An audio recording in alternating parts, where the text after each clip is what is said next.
요즘 술자리, 회식, 밤 외출 부쩍 줄지 않으셨습니까? 그런데 여러분의 그 작은 변화가 지금 30만 명의 밥줄을 끊고 있습니다. 밤 11시, 한때 기사들이 줄을 서던 강남역 10번 출구. 지금은 콜을 기다리다 지친 사람들만 남았습니다. 휴대폰만 들여다보는 그들의 화면엔 숫자 0이 떠 있습니다. 한 콜을 잡아도 손에 주는 건 시급 6,000원대. 2026년 최저임금에도 한참 못 미칩니다. 도대체 이 직업에 무슨 일이 벌어진 걸까요? 그리고 왜 이게 결코 남의 이야기가 아닌지 지금부터 하나씩 보여드리겠습니다. 본격적인 이야기를 시작하기 전에 구독과 좋아요 그리고 알림 설정 한번 눌러주시면 큰 힘이 됩니다. 밤 11시 강남의 한 사거리입니다. 예전 같으면 콜이 쏟아지던 시간. 그런데 지금은 다릅니다. 길가에 선 한 남자가 휴대폰만 들여다봅니다. 화면엔 숫자 0이 떠 있습니다. 울리지 않는 전화기. 그게 요즘 대리기사들의 밤입니다. 몇 년 전만 해도 이 시간엔 일감이 넘쳤습니다. 회식이 끝나고 술자리가 파하고 그때마다 콜이 줄을 이었습니다. 기사가 손님을 골라봤던 시절도 있었습니다. 그런데 지금은 정반대입니다. 한 기사는 이렇게 말합니다. 거리에 쥐새끼 한 마리도 없어요. 사람이 없으니 콜도 없습니다. 한때 손님으로 북적이던 거리가 썰물 빠진 갯벌처럼 텅 비어버렸습니다. 그래도 일은 해야 합니다. 그래서 기사들은 기다립니다. 한 콜을 잡으려고 30분을 서 있습니다. 길 위에서, 추위 속에서 그저 화면만 바라봅니다. 그렇게 어렵게 알림이 한번 울리면 같은 콜을 노리는 기사가 한둘이 아닙니다. 한 자리를 두고 여럿이 달려듭니다. 한 명이 잡으면 나머지는 다시 0으로 돌아갑니다. 겨우 한 콜을 잡았다고 해봅시다. 손님이 부른 가격은 2만 원. 그런데 그게 다 기사 손에 들어오는 게 아닙니다. 플랫폼이 수수료로 20%, 그러니까 4,000원을 자동으로 떼어갑니다. 남는 건 16,000원입니다. 요즘은 그마저도 귀합니다. 15,000원짜리 저가 콜을 잡으면 1시간 일에 손에 주는 진짜 돈은 6,000원대까지 떨어집니다. 2026년 최저임금은 시급 1,320원, 그 절반을 겨우 넘는 수준입니다. 핸들을 잡고 밤새 달려도 편의점 알바만 못한 돈이 남는 겁니다. 그래서 현장에서는 같은 말이 터져 나옵니다. 도저히 못 버텨요. 하소연이 아닙니다. 그냥 사실입니다. 버틸 수가 없으니 버틸 수 없다고 말하는 겁니다. 상황이 이런데도 기사 수는 오히려 늘고 있습니다. 코로나 이전에 약 20만 명이던 대리기사는 지금 약 30만 명으로 추정됩니다. 정확한 집계는 없지만 현장에서 체감하는 숫자입니다. 일은 줄었는데 사람은 늘었습니다. 상식과는 정반대입니다. 그런데 기사들이 이렇게 늘어났다는 이 사실, 거리에 사람이 없어진 것보다 사실 훨씬 더 무서운 신호였습니다. 도대체 왜 사람들은 더 이상 대리를 부르지 않게 된 걸까요? 답은 멀리 있지 않습니다. 바로 여러분의 저녁에 있습니다. 회식이 사라졌습니다. 술자리가 줄었습니다. 밤늦은 외출 자체가 귀해졌습니다. 생각해 보십시오. 마지막으로 2차, 3차까지 달린 게 언제였습니까? 대리운전은 술자리를 먹고 사는 직업입니다. 술자리는 대리기사의 논밭이었습니다. 그 논밭이 통째로 말라버린 겁니다. 비가 와도 거둘 곡식이 남지 않았습니다. 그렇다면 술자리는 왜 사라졌을까요? 이유는 하나가 아니었습니다. 세 갈래의 흐름이 동시에 덮친 겁니다. 첫 번째 이유, 모임을 만들던 가게들이 문을 닫고 있습니다. 장사가 안 되면 사장님이 먼저 회식을 줄입니다.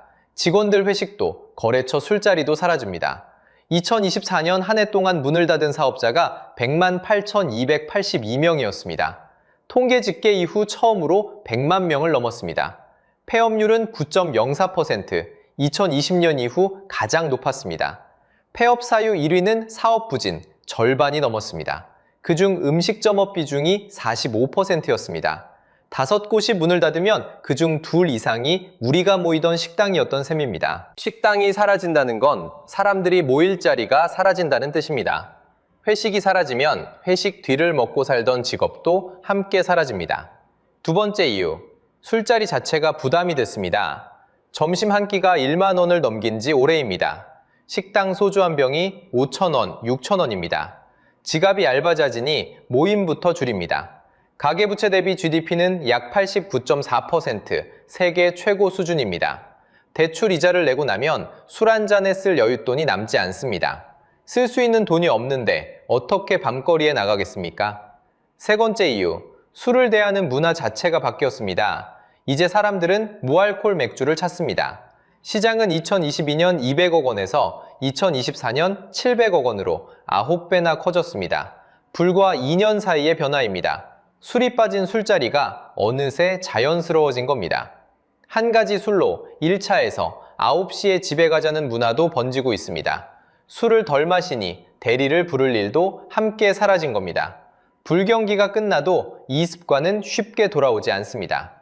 여기서 한 가지 짚고 넘어가겠습니다. 이게 남의 나라 이야기가 아닙니다. 지금 이 화면을 보는 여러분도 올해 술자리를 분명히 줄였을 겁니다. 그 작은 변화 하나하나가 모여 누군가의 일감을 끊고 있었습니다. 내가 아낀 술값이 누군가의 밥줄이었던 셈입니다. 폐업 100만, 무알콜 9배, 세계 최고 빚더미. 이 세 숫자가 한 직업의 수요를 무너뜨렸습니다. 그런데 수요가 줄어든 것보다 더 이상한 일이 동시에 벌어지고 있었습니다. 손님은 줄었는데 기사는 오히려 늘었습니다. 이 모순이 비극의 진짜 시작이었습니다. 상식대로라면 일이 줄면 사람도 떠나야 합니다. 그런데 정반대였습니다. 일이 줄어든 그 자리로 사람들이 더 몰려들었습니다. 도대체 왜 그랬을까요? 답은 단순합니다. 갈 곳이 없었기 때문입니다. 앞에서 봤습니다. 한 해에 100만 명이 가게 문을 닫았습니다. 회사에서 밀려난 사람도 늘었습니다. 그 사람들이 당장 먹고 살 일을 찾아야 했습니다. 그런데 대리운전은 면허도, 가게도, 보증금도 필요 없습니다. 운전면허만 있으면 오늘 밤부터 시작할 수 있습니다. 진입장벽이 거의 없는 셈입니다. 그래서 무너진 사람들이 마지막으로 붙잡은 핸들이 바로 이것이었습니다. 코로나 이전 약 20만 명이던 기사 수가 최근엔 약 30만 명으로 추정됩니다. 어디까지나 추정치입니다. 하지만 방향은 분명합니다. 손님이 빠진 그 거리로 기사들만 2배 가까이 불어났습니다. 파이는 줄었는데 나눠 먹을 입은 2배가 됐습니다. 이제 한 코를 2배의 기사가 노립니다. 그러니 한 사람이 가져가는 몫은 자연히 쪼그라들 수밖에 없습니다. 일하는 시간은 그대로인데 통장에 찍히는 숫자는 계속 줄었습니다. 숫자가 모든 걸 말해줍니다. 전국 대리운전 노조가 직접 집계한 수치입니다. 기사 한 명의 월 평균 매출은 약 267만 원, 적지 않아 보입니다. 하지만 여기서 수수료와 교통비가 빠져나갑니다. 손에 남는 실제 수입은 약 161만 원이었습니다. 이걸 일한 시간으로 나눠봤습니다. 환산 시급이 약 6,800원이었습니다. 1시간을 핸들 잡고 일해서 손에 주는 진짜 돈이 6,800원이라는 뜻입니다. 이게 어느 정도일까요? 2024년 최저임금이 시급 9,860원이었습니다. 6,800원은 그 70%에도 미치지 못합니다. 법이 정한 최저선보다 한참 아래라는 말입니다. 격차는 더 벌어집니다. 2026년 최저임금은 시급 1,320원으로 올랐습니다. 세상의 시급은 올라가는데 핸들 잡은 사람의 시급만 그 자리에 멈춰 있었습니다. 시급 6,800원을 일상으로 옮겨보겠습니다. 동네 편의점 야간 알바보다도 못한 돈입니다. 밤새 도심을 가로질러 남의 차를 운전하고 추운 길가에서 다음 콜을 기다리고 그렇게 번 1시간 값이 편의점 카운터에 서 있는 1시간보다 적었습니다. 저가 콜은 더 참담합니다. 15,000원짜리 콜 하나를 잡아도 거리를 시간으로 따지면 시급은 6,000원대로 내려앉습니다. 더 작은 콜은 어떨까요? 한 콜에 10,000원입니다. 그런데 수수료를 비롯해 4,500원이 빠져나갑니다. 손에 남는 건 5,500원. 한 사람의 밤 한 토막이 5,500원이었습니다. 여기에 또 하나가 얹힙니다. 좋은 콜을 받으려면 유료 멤버십과 프로그램비를 내야 한다는 호소가 끊이지 않습니다. 가입하지 않으면 괜찮은 콜이 줄어든다는 겁니다. 매달 수만 원대의 부담이 그 얇은 수입에서 또 빠져나가는 셈입니다. 이렇게 일하는 시간은 결코 짧지 않습니다. 하루 약 10시간, 한 달에 25일 안팎, 주 60시간이 넘습니다. 남들 잠든 시간에 가장 오래 일하고 가장 적게 법니다. 그래서 이런 말이 나옵니다. 사장님이라고 불리지만 받는 보호는 0이라는 말입니다. 명함엔 개인 사업자라고 적혀 있지만 손에 쥐는 건 최저임금에도 못 미치는 돈이었습니다. 30만이라는 숫자는 그냥 숫자가 아닙니다. 30만 개의 통장이고 30만 가족의 저녁입니다. 그 통장 하나하나에 161만 원이 찍히는 동안 어떤 가장은 그 돈으로 한 달을 버텨야 했습니다. 그런데 여기서 한 가지 의문이 남습니다. 기사들이 이렇게 적게 가져간다면 그들이 벌어들인 돈 자체가 사라진 건 아닐 겁니다. 매출은 분명 어딘가로 흘러갔습니다. 기사들이 뼈 빠지게 번 이 돈은 다 어디로 흘러가고 있었을까요? 한 달을 꼬박 핸들을 잡고 161만 원. 기사들이 이 돈으로 버티는 그 시간, 누군가는 전혀 다른 숫자를 보고 있었습니다. 손님이 끊긴 그 거리에서 누군가는 분명히 돈을 벌고 있었다는 뜻입니다. 그렇다면 도대체 누가 어떻게 벌고 있었을까요? 자, 여기서 충격적인 숫자 하나를 보여드리겠습니다. 자영업자 100만 명이 문을 닫은 바로 그 해, 같은 해에 한 회사는 역대 최고 실적을 냈습니다. 카카오 모빌리티.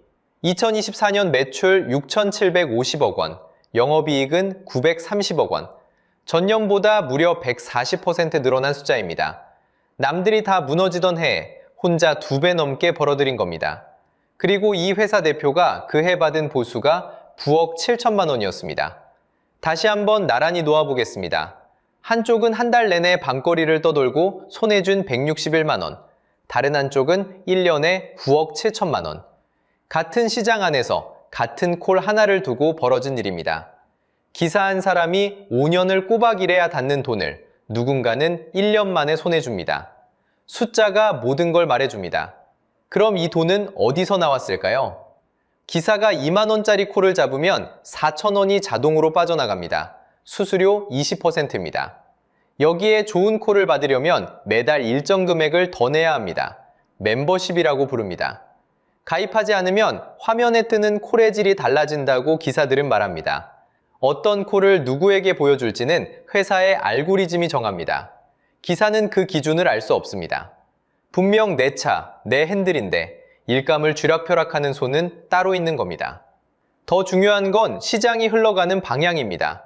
앱으로 부르는 대리시장에서 이 회사의 점유율은 약 99%, 사실상 혼자 다 가졌습니다. 아직 전체 대리시장의 70에서 80%는 전화로 부르는 콜이 남아 있습니다. 하지만 그 자리를 앱이 빠르게 잠식하는 중입니다. 앱 시장은 이미 한 회사가 독점했고 남은 전화콜마저 그 안으로 빨려 들어가고 있다는 뜻입니다. 그런데 진짜 부조리는 따로 있습니다. 기사들은 서류상 회사 직원이 아닙니다. 한 명 한 명이 개인 사업자, 그러니까 사장님으로 분류됩니다.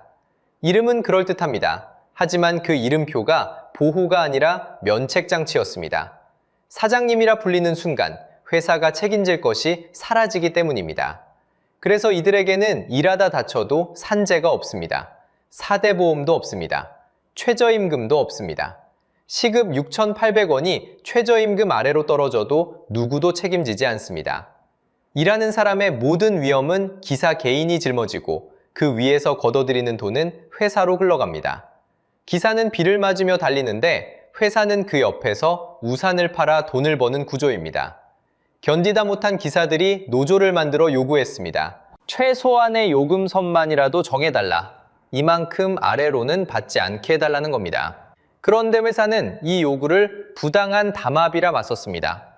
기사들이 살자고 그은 최소한의 선이 거꾸로 위법이라는 이야기를 들은 겁니다. 그렇게 2024년부터 기사와 플랫폼의 다툼은 법정으로까지 번졌습니다. 여기까지가 지금 이 순간 벌어지고 있는 일입니다. 한쪽은 161만 원으로 한 달을 버티고 다른 한쪽은 역대 실적과 9억 7천만 원을 손에 줍니다. 그런데 더 끔찍한 건 이 부조마저 곧 끝나버린다는 사실입니다. 그것도 가장 잔인한 방식으로 말입니다. 기사들이 싸워서 수수료를 조금 낮춘다고 칩시다. 그래도 이미 그들의 자리를 노리는 건 사람이 아니었습니다. 자, 여기서 많은 분들이 이렇게 생각하실 겁니다. 지금은 불경기라 힘들지만 경기만 풀리면 술자리도 돌아오고 콜도 다시 쏟아질 거라고요. 그런데 바로 그 믿음이 이 이야기에서 가장 서늘한 부분입니다. 대리운전은 경기가 좋아져도 돌아오지 않을 수 있습니다. 이유는 세 가지입니다. 첫째, 술 문화 자체가 영구히 바뀌었습니다. 무알콜 맥주 시장은 2022년 약 200억 원에서 2024년 약 700억 원으로 9배 가까이 커졌습니다. 한 병에 한 잔만, 1차만 9시 전에 집으로. 이런 절제 문화가 빠르게 자리를 잡았습니다. 이건 잠깐의 유행이 아니라 세대가 술을 대하는 방식 자체가 달라진 겁니다.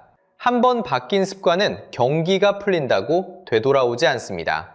둘째, 조금 논쟁적인 가설 하나를 짚고 넘어가겠습니다. 일각에서는 음주운전 단속 환경이 달라지면서 일부 사람들이 대리를 부르지 않고 그냥 직접 차를 몰게 됐다는 분석을 내놓습니다. 다만 이 부분은 단속 통계가 명확히 확인되지 않으므로 하나의 가능성으로만 열어두겠습니다. 사실이라면 씁쓸한 일이고 사실이 아니기를 바라는 이야기이기도 합니다. 그리고 셋째, 이게 진짜 최후입니다. 자율주행입니다. 지금 미국에서는 웨이모라는 무인 택시가 이미 도로를 달리고 있습니다. 불과 한두 해 전만 해도 몇 개 도시에 그쳤던 운행이 2026년에는 약 10개 도시로 빠르게 늘었습니다.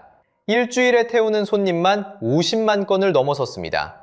운전석에 사람이 없습니다. 핸들만 스스로 돌아갑니다. 중국도 마찬가지입니다. 바이두라는 회사가 10개가 넘는 도시에서 무인차를 굴리고 있습니다. 사람 없이 달리는 핸들이 더 이상 공상이 아니라 길 위에 현실이 된 겁니다. 그런데 왜 하필 대리운전이 가장 위험할까요? 대리운전은 출발지에서 목적지까지 정해진 길을 그냥 데려다주는 일입니다. 손님과 흥정할 것도, 길에서 따로 무언가를 팔 것도 없습니다. 그저 A에서 B로. 바로 이 단순함이 자율주행이 가장 먼저 대체할 수 있는 약점이 됩니다.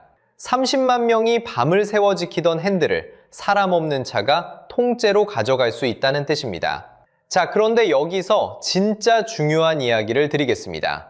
이게 결코 대리운전 기사들만의 이야기가 아닙니다.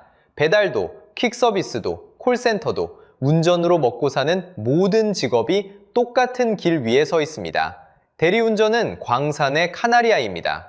가장 약한 자리에 선 직업이 먼저 쓰러지면서 그 뒤에 올 일을 우리에게 미리 보여주고 있는 겁니다.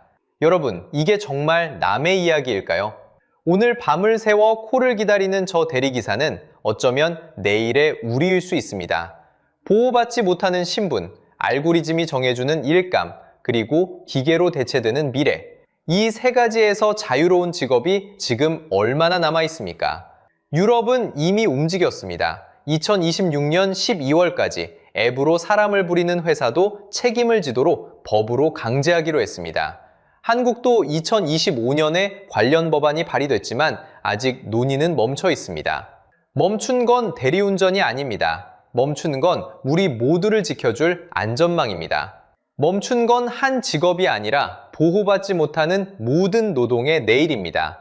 멈춘 건 저 거리의 불빛이 아니라 언젠가 그 자리에 설지도 모를 우리 자신입니다. 술자리가 졸면서 시작된 작은 균열이 일자리를 잃은 사람들의 진입으로 번졌고 한 달 161만 원이라는 정산서를 만들었습니다. 그 곁에는 9억 7천만 원이라는 또 다른 숫자가 있었고 그 끝에는 사람 없이 달리는 차가 기다리고 있었습니다. 이건 대리운전한 직업의 몰락이 아닙니다. 보호받지 못하는 모든 노동을 향한 조용한 예고편입니다. 여러분이 마지막으로 대리를 부른 건 언제였나요? 그리고 그날 이후 여러분의 술자리는 어떻게 달라졌나요? 댓글로 들려주세요. 여러분의 작은 변화 하나가 누군가의 하루를 바꾸고 있을지도 모릅니다. 이런 이야기를 놓치고 싶지 않으시다면 구독과 좋아요, 그리고 알림 설정을 부탁드립니다. 다음 영상에서 또 다른 숫자 뒤에 숨은 우리의 이야기를 들고 찾아오겠습니다.